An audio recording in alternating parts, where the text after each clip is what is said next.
Assalamualaikum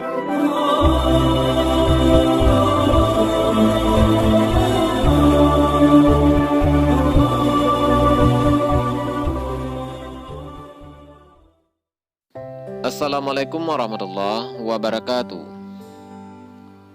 Ulama Baghdad meriwayatkan dalam kisah yang dimuatkan kitab Tafrijul Khatir. Pada zaman dahulu ada seorang ulama melakukan perjalanan. Seusai salat Jumat, berangkatlah mereka diiringi para santri-santrinya berziarah ke pemakaman untuk membacakan surat Al-Fatihah dan dihadiahkan kepada arwah kaum muslimin. Di tengah perjalanan, beliau menemukan seekor ular hitam yang sedang melata. Dipukulnya ular itu dengan tongkat sampai mati.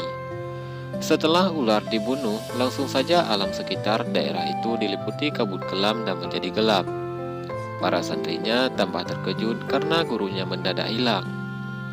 Mereka berusaha mencari di tiap-tiap tempat namun tidak ditemukan. Tiba-tiba gurunya muncul kembali dengan pakaian serba baru. Mereka heran dan segera menghampiri gurunya sambil menanyakan kejadian yang dialaminya. Kemudian diceritakannya bahwa asal kejadian itu begini permulaannya. Tadi waktu cuaca gelap, aku dibawa oleh jin menuju sebuah pulau. Lalu aku dibawa menyelam ke dasar laut menuju suatu daerah kerajaan jin. Kemudian aku dihadapkan kepada sang raja jin. Pada waktu aku bertemu, ia sedang berdiri di atas singgasana mahligai kerajaannya. Di hadapannya membujur sesosok manyat di atas panca persada yang sangat indah bentuknya. Kepala manyat itu pecah, darah mengalir dari tubuhnya. Sejurus kemudian sang raja jin bertanya kepada pengawalnya yang membawa aku, "Siapa orang yang kau bawa itu?" Para pengawalnya menjawab, "Inilah orang yang telah membunuh putra tuanku raja."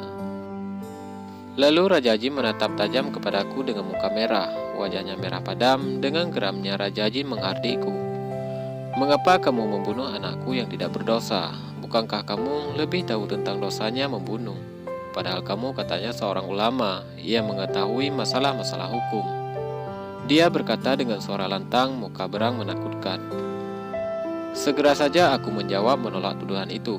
"Perkara membunuh anakmu aku tolak. Apalagi yang namanya membunuh, bertemu muka pun aku belum pernah." Raja Jin pun menjawab, "Kamu tidak bisa menolak. Ini buktinya. Para saksinya pun juga banyak." Lalu dengan tegas tuduhan itu kusanggah. Tidak bisa. Semuanya bohong. Itu fitnah semata. Para saksi jin mengusulkan supaya raja memeriksa darah yang melekat di ujung tongkatnya. Lalu sang raja bertanya, "Itu darah apa yang ada di tongkatmu?" Kemudian aku menjawab, "Darah ini bekas cipratan darah ular yang kubunuh." Raja Jin berkata dengan geramnya, "Kamu manusia yang paling bodoh. Kalau kamu tidak tahu ular itu anakku." Ketika itu aku bingung, tidak bisa, sehingga aku pusing. Bumi dan langit terasa sempit karena sulit mencari jalan pemecahannya. Raja Jin melirik kepada seorang hakim selaku aparatnya seraya berkata, "Manusia ini sudah mengakui kesalahannya. Ia telah membunuh anakku. Kamu harus segera memutuskannya hukumannya, yaitu ia harus dibunuh." Setelah jatuh keputusan, aku diserahkan kepada seorang algojo. Pada waktu kepalaku akan dipancung, algojo sedang mengayunkan pedangnya ke arah leherku. Tiba-tiba muncul seorang laki-laki tampan bercahaya sambil berseru, "Berhenti! Sekali-kali jangan kau bunuh orang ini. Beliau murid Syekh Abdul Qadir Al-Jailani." Sambil matanya menatap Raja Jin dengan sorotan tajam. Lalu beliau berkata, "Coba apa jawabanmu kepada Syekh kalau beliau marah padamu karena membunuh muridnya?"